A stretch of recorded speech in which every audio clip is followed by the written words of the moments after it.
नासनसालि model भिलेजाव दिनै मोनब्रै scheme बेखेवबाय। Udalguri जिल्लानि सिङाव थानाय नासनसालि गामिया थांनाय 2008-2019 इं मायथाइयावनो आसाम, भारत आरो बिटिआर सरकारजों मडेल भिलेज सायख'जादोंमोन। नाथाय दुलाराय बुहुमावनो कर'ना बेरामजों गाग्लोबजानायनि जाउनाव बे सायख'जानाय गामियाव गामि जौगाखांनि खामानि मावनायखौ नुवाखैमोन। खालि सायख'ना दोननाय बादिल' जादोंमोन। दिनै 2022 इं मायथाइनि 24 फेब्रुआरि खालि मडेल भिलेज जौगाखां स्किमनि मोनब्रै स्किमखौ बेखेवनानै होयो कालिंदुवार बिटिसि समस्तिनि एमसिएलए दिलीप कुमार बर' बिथाङा। गिबियै 2 नं नासनसालि गुदि फरायसालिनि न'यं लुफुंनो गासै 8 लाख रांनि स्किमखौ बेखेवनानै होयो। नैथियाव नासनसालि हरि मन्दिराव 12 लाखनि कमिउनिटि हल, थामथियाव गामि हाबजेननायनि गाहाय दरखं 2 लाखनि स्किम आरो नासनसालि बाथौ थानसालिनि सोरगिदिं इन्जुर लुफुंनो गासै 8 लाखनि स्किम बेखेवना होयो। नोंथांमोना बयबो मिथिगौ जोङो सारा बुहुमावनो कभिड थासारि फैनायनि थाखाय माने जोङो बे खामानिखौ मोननाय उनावबो बेखावनो हायाखैमोन। खिन्थु दिनै जोंहा एसे थासारिया मोजां जाबाय नालाय, बेनिखायनो दिनै जोंनि सरकारनिफ्राय गोख्रों थांखि लानानै जों नासनसालि जा मडेल भिलेज मोननो हाबाय। जों हाबाफारिखौ दिनैनिफ्राय जागायजेनबाय आरो दिनै बयबो फैनानै लैहोर फैनानै गोजोननाय मोनदो आरो बयबो माने मोजां मोनदो। बेनिखायनो आंबो सासे एमसिएलए हिसाबै दिनै आंनि समस्थियाव बे नासनसालि गामिया माने जाबायदि जानांगौ जायाखै, दिनै बै मडेल भिलेजनि दारै जोङो बेखौ मोजां गामि हिसाबै महर होनो हागोन। नुनो मोननाय जादों बेयावहाय दिनै जिहेतु गिबि खेबनि थाखाय मोनब्रैयै स्किमा बेखेवजागोन। मोनब्रै मडेल हिसाबै माखासे स्किम थानांगौ, नाथाय दिनै मोनब्रैल'सो बेखेवगोन। मा बुंगोन सार? थारमाने जोंहा जिथु मडेल भिलेजनि जि मोनसे नर्म्स राङा खेबसेनो फैया।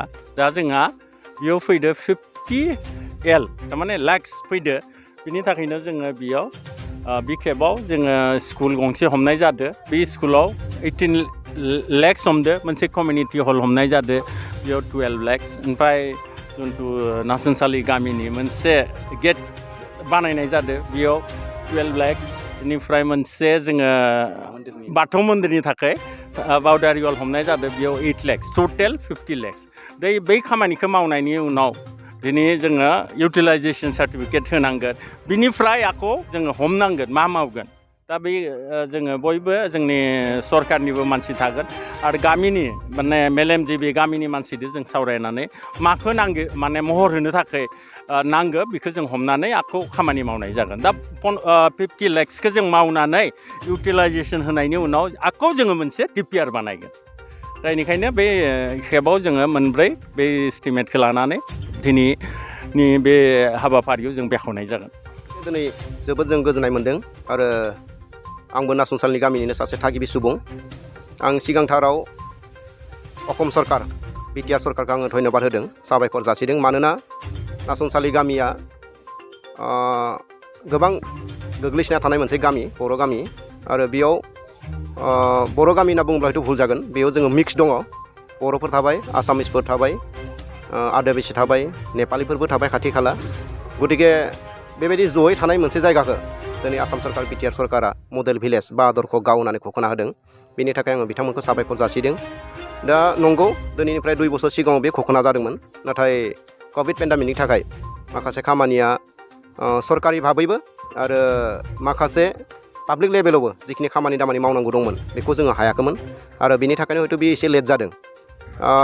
जोङो दिनैबो लेट जानायनि गेजेरजोंबो दिनै जिहेतु मोनब्रै जायगायाव आधार किलाखान स्थापन खालामनो फैदों, गतिके साबायखर जोङो जासिदों। नाम्बार 1आव दायो 2 नम्बर नासनसालिनि एलपि स्कुल, बेयाव फरायसालिनि जि बिल्डिं बेखौ लुफुंनो थाखाय बेखेवजेनबाय आरो बे बेखेवनायाव कालिंदुवार समस्तिनिनो एमसिएलए दिलीप कुमार बर' बिथाङा दंफैयो आरो हरसिंगा सार्कोलनि एसडिसि बायदेव बिथाङाबो दंफैयो। लोगोसे सरकारि आरो बेसरकारि लोगोसे राजखान्थि हान्जानि गोबां दैदेनगिरिफ्रा बेयाव दंफैयो। गतिके बिथांमोनखौ जोङो गामिनि जानानै साबायखर जासिदों। दिनै आधार किलाया जागायजेनदोंसो आरो माखासे खामानि थागोन। गतिके बे माखासे खामानिखौ जाहाथे सरकार भाबै जोङो मोननो हायो आरो खम समनि गेजेराव जोङो लुफुंनानै होयोब्ला गमामायैनो जोङो गामिनिफ्राय गोजोननाय मोनगोन। आरो मोनसे खोथाखौल' आङो बेयाव बुंबावनो नागिरदों, दिनै सरकारा जोंनो जिखिनि सुबिदाफोर बेखौ बानायनानै होगोन, बेखौ नायनांगौ, बेखौ रैखाथि रक्षनाबेक्षन होनांगौआ जोंनि दायथ' जागोन।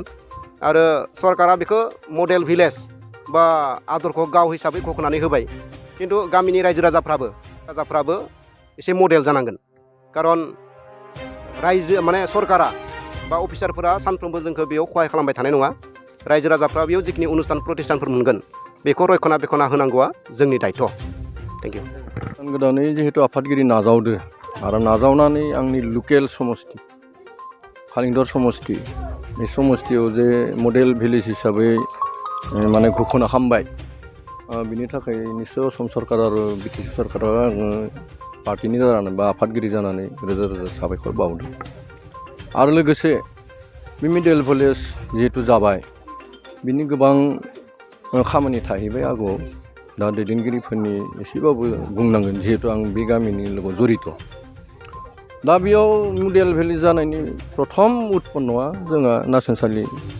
एलपि स्कुलनिफ्राय बा गुदि फरायसालिनिफ्राय जाजेनदोंमोन आरो दा बेयाव देबेन बर' होननाय मानगोनां सासे सुबुङा आफादगिरिमोन आरो जुगेन बर' होननाया गाहाय फोरोंगिरिमोन दा बेयाव माखासे ओरैबायदि खामानि मावनाय जाहैबाय जायनि थाखाय आदर्श बिद्यालय मोनदोंमोन आरो आदर्श मोनदोंमोन दा बेनिफ्रायनो बे खामानिया जागायजोब्बाय आरो थारैनो सोरखौ थेंक इउ आंथ' दा बे नासनसालिनि सामलाय आफादखौ गिबियावनो थेंक इउ होनांगोन आरो खारन बिथांमोना जागायनायनिफ्रायनो दा जि धरननि मानसिफोरा मावबोबाय बे रायजो राजानि मावनायनि फिथाइखौ मोनदो होननानै बे नासनसालिनि जिहेतु मोनथाम सुबा दोङो नासनसालि 1 नम्बर 2 नम्बर आरो 3 नम्बर बिथांमोनखौ गिबियावनो जों थेंक्स होनांगोन आरोखि अखेक धन्यबाद होदो आरो आं दा दिनै बेयाव स्कुलनि अभाब मोनसे फरायसालिनि नामाव 18 लाख थाखा माने सेंसन खालामदो आरो बेयाव गुतै अफिसारफोरा खामानि मावनो थाखाय जि सहाय सुजुग होफायदो आं आरो सानथाम सिगाङावबो फैदोंमोन बेयाव आफादगिरि जायै सिगाङाव आरो बिथांमोनखौ लोगो मोनदो आरो बिथांमोना जिहेतु सहाय खालायनाय नागिरदो बे सहायखौ निस्सय बे एरियानि रायजो राजाया सहाय जायोबोला बे आदर्श होननाय जिनिसा बेयो स्टाब्लिश जागोन आरो दा रायजो राजानि सायाव निर्भर जागोन आरोखि गोग्गो आदार जाग्रा सुबुंफोरनिसिम मोनसे गोजोनथाव खौरां उदालगुरि जिल्लानि सिङाव थानाय मावरिया गामियाव मनाटिसा गावसुंथा हान्जानि सोद्रोमा हांमा ब्रह्म बिथाङा आसाम स्टेट रुरेल लाइभलिहुड मिशननि गेजेरजों खानस्रि हासार आरो गोबोर हासारजों दिहुनजानाय अर्गेनिक मैगं थाइगंनि गला बेखेवनाय जाबाय गोग्गो मैगं थाइगं जाग्रा गोसो गुदुं बायग्रा सुबुंफोरा गाहायाव होनाय जानबुं नम्बराव जगाजग खालामनो हागोन जानबुं नम्बरा जाबाय